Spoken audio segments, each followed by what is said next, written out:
नमस्कार फ्रेंड्स, आज हम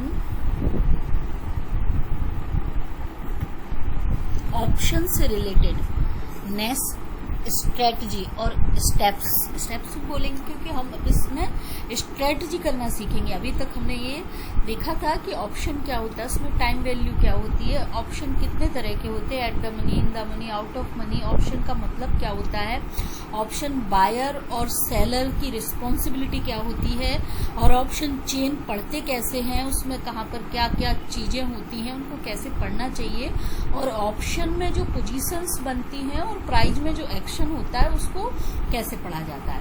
अब हम स्ट्रेटजी सीखेंगे। आज हम सीखेंगे ऑप्शन से related one strategy, covered call.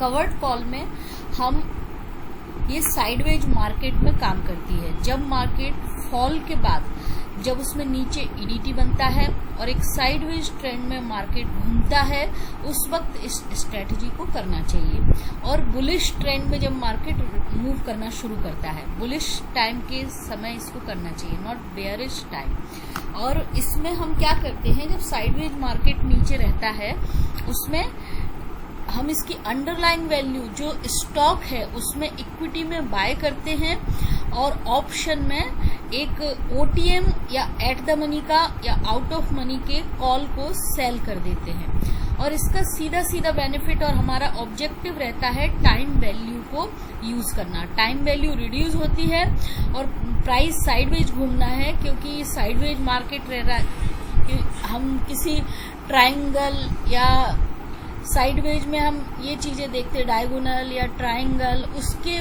बनते वक्त इसको यूज करना चाहिए। जैसे कि हम देखते हैं, ये है क्रॉम्पटन ग्रीव्स कंज्यूमर प्रोडक्ट। इसमें इस फॉल के बाद ये इसका फॉलिंग ट्रेंड एंड होने जा रहा है, इसलिए इसमें नीचे ईडीटी बनाया है। इसमें एक ट्रेंड लाइन ऊपर मार्क की मैंने, एक नीचे। प्राइस इसके बीच में 5 टाइम 3 स्ट्रक्चर बना रही थी। एक दो बार बनने पे हमें समझ में आ गया कि ये एक ईडीटी बनाने जा रहा है, तो हम इसका ऊपर की साइड का, या तो सपोज हमने इसको यहाँ पर नीचे की साइड में हमें लगा कि एक ट्रेंड लाइन मार्क किया कि एक बार नीचे जहाँ टच किया, दूसरी बार टच किया तो उसने ट्रेंड लाइन को सपोर्ट लिया, तो हम यहाँ पर यदि इसकी इक्विटी बाय करते हैं और आउट ऑफ मनी इसके नजदीक का यहाँ कहीं का एक कॉल सेल कर देते हैं, या एट द मनी का ही कर देते हैं। यहाँ पर हमने इक्विटी लिया और सेम स्ट्राइक का ही कॉल भी सेल कर दिया, उसका हमें प्रीमियम मिल गया।